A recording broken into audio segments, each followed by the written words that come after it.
नमस्कार, city post live में आपका स्वागत है। मैं हूं अनुराग। चिराग पासवान पिता की बरसी मना रहे हैं और नेताओं के पहुंचने का सिलसिला जारी है। पटना स्थित आवास पर ये बरसी कार्यक्रम चल रहा है। सुबह से पूजा पाठ के बाद अब जो मेहमानों का पहुंचना जारी है, लोग पहुंच रहे हैं और बरसी के मौके पर प्रसाद ग्रहण कर रहे हैं। तो चिराग पासवान को उम्मीद थी कि नीतीश कुमार आएंगे। बार बार उन्होंने अपील भी की मीडिया के जरिए, हालांकि सीधे तौर पर उनसे मुलाकात नहीं हो पाई थी।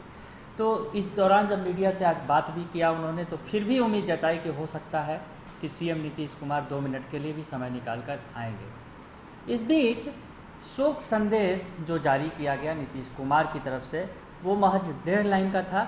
और वही जो शोक संदेश है, एक पत्र जो जारी किया गया पीएम मोदी की तरफ से, वो 1.5 पेज का था। 1.5 पेज के संदेश के मुकाबले महज 1.5 लाइन का संदेश कई तरह के सवाल खड़े कर रहा है। जी हाँ, नीतीश कुमार ने जो शोक संदेश जाहिर किया रामविलास पासवान की बरसी के मौके पर, और पीएम मोदी ने 1.5 पन्ने का लेटर लिखा, तो अब ये सवाल खड़े हो रहे हैं कि आखिर नीतीश कुमार के दिल में क्या है। नीतीश कुमार क्यों ऐसा चाहते हैं, क्यों उन्होंने ऐसा किया। पटना में रहते हुए पटना में कार्यक्रम आयोजित है, लेकिन पटना के कार्यक्रम में वो शामिल नहीं हुए। और कहीं ना कहीं ये जो नाराज़गी, पुरानी नाराज़गी है, वो अभी भी दिख रही है। आपको थोड़ा पीछे ले चलते हैं, बताते हैं कि चुनाव के वक्त क्या हुआ था। चुनाव के वक्त एनडीए के अंदर थे चिराग पासवान, लेकिन जो परिस्थितियां बदली उसमें एनडीए के बाहर बैठ गए चिराग पासवान। और एनडीए के बाहर रहकर उन्होंने सबसे ज़्यादा नुकसान अगर पहुंचाया तो सीएम नीतीश कुमार को। और सीटों की संख्या जो घट गई नीतीश कुमार की, उसकी सबसे बड़ी वजह कहीं ना कहीं अगर अंदर खाने में माने तो वो चिराग पासवान ही हैं। तो चिराग पासवान को लेकर तल्खियाँ उसी वक्त से ज़्यादा हैं।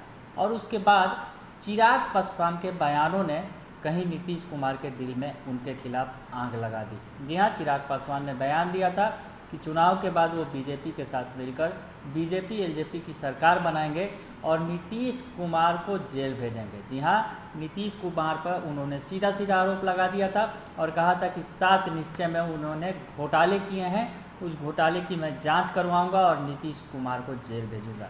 ये बयान शायद सबसे ज़्यादा चुभने वाला था नीतीश कुमार को। और इस बयान के बाद नीतीश के जो बचे कुचे रिश्ते भी थे चिराग पासवान से, वो बिल्कुल ख़त्म हो गए। तो अब उस वक्त की जो तलखी है शायद अभी तक ख़त्म नहीं हुई है। और बरसी के मौके पर जहां तमाम नेताओं के शोक संदेश भी आ रहे हैं, नेता पहुंच भी रहे हैं, श्रद्धांजलि दे भी रहे हैं, लेकिन नीतीश कुमार नहीं पहुंचे हैं। चिराग पासवान को ये बात बार बार खल भी रही है। चिराग पासवान निमंत्रण भी देना चाहते थे नीतीश कुमार से मिलकर, लेकिन नीतीश कुमार ने उनसे मुलाकात नहीं की, समय नहीं दिया। उसके बाद मीडिया के जरिए चिराग पासवान ने उनसे अपील की कि वो आएँ, 2 मिनट के लिए ही सही आकर वो अपनी श्रद्धांजलि दें, अपना आशीर्वाद दें, भले ही मुझसे मिले ना मिले, वो अलग बात है। तो इस तरह की बात उन्होंने की थी। और आज जब फिर मीडिया से बात किया तो उन्होंने फिर से कहा कि 2 मिनट के लिए आए नीतीश कुमार, ये उम्मीद है उन्हें, अभी इंतज़ार है, शायद आ सकते हैं। इस तरह की बातें करते नजर आए। लेकिन ये जो 1.5 लाइन का शोक संदेश है नीतीश कुमार की तरफ से जो जारी किया गया सीएम की तरफ से, जहां रामविलास पासवान के लिए पीएम मोदी ने लंबा चौड़ा लेटर लिखा, 39 लाइन का ये लेटर था। लेटर में 39 लाइनों का इस्तेमाल किया गया, लेकिन सीएम नीतीश कुमार की तरफ से महज 1 लाइन लिखा गया। तो सवाल तो उठेंगे ही।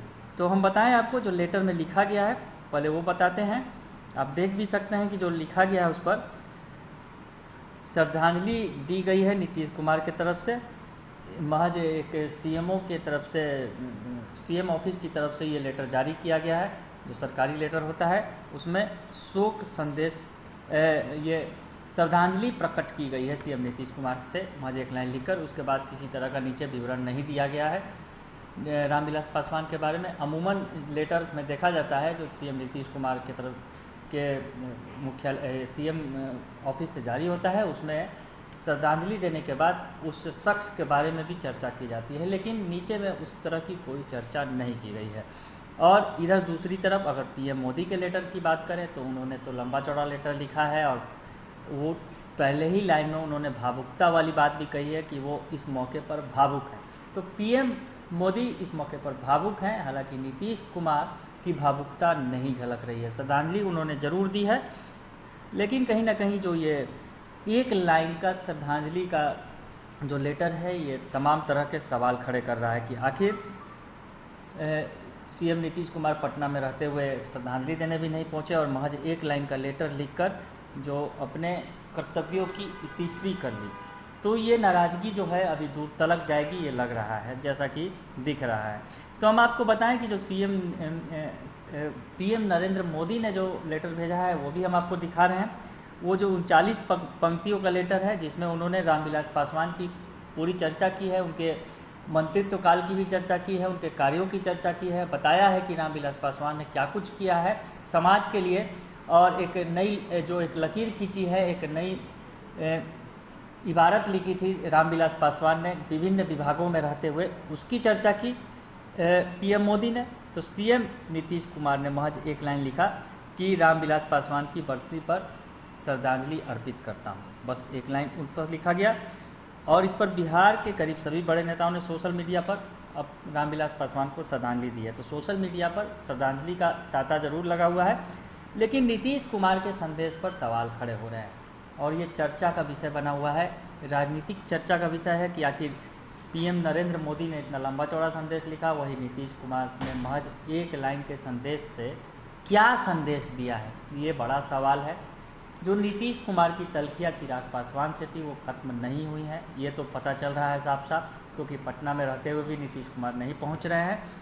लेकिन इस श्रद्धांजलि संदेश पर भी कोई चिराग पासवान की तरफ से जवाब नहीं आया। हालांकि उन्होंने जो बयान दिया है अभी थोड़ी देर पहले मीडिया के सामने, तो उन्होंने 1.5 लाइन के इस शोक संदेश पर कहीं ना कहीं चिराग पासवान ने ये बातें कह दी हैं कि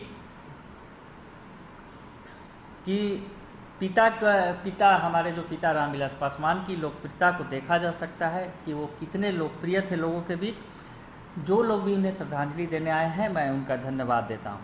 पर इस मौके पर जो उन्होंने कहा कि श्रद्धांजलि सभा में मुख्यमंत्री नीतीश कुमार नहीं आए हैं, उन्होंने कहा मुझे उम्मीद थी वो आएंगे मगर नहीं आए। और चिराग पासवान ने यह भी कहा कि सिर्फ 1.5 लाइन की शोक संवेदना उन्होंने जाहिर की है, जबकि प्रधानमंत्री नरेंद्र मोदी ने मेरे पिता को अपना मित्र बताते हुए 2 पन्ने की चिट्ठी लिखकर श्रद्धांजलि दी है। और इस दौरान चिराग पासवान ने यह मांग भी दोहराई कि उनके पिता को भारत रत्न दिया जाए, यानी रामविलास पासवान को भारत रत्न दिया जाए। तो चिराग पासवान ने भी चर्चा की, चिराग पासवान के दिल की बात भी जुआ पे आ गई कि आखिर 1.5 लाइन का संदेश क्या कुछ कहता है। तो आपको हमने बताया कि किस तरह से एक तरफ 1.5 लाइन और एक तरफ 1.5 पेज का ये संदेश क्या संदेश दे रहा है, नीतीश कुमार के दिल में क्या है चिराग पासवान के लिए, ये बयां ज़रूर कर रहा है। हालांकि अब इसका कितना असर होगा और इस पर कितने सियासी बयानबाजियाँ भी होंगी, ये भी देखना लाजमी होगा। फिलहाल के लिए इतना ही, बने रहिए सिटी पोस्ट लाइव के साथ, तमाम खबरों से आपको अपडेट रखेंगे। फिलहाल के लिए इतना ही, धन्यवाद।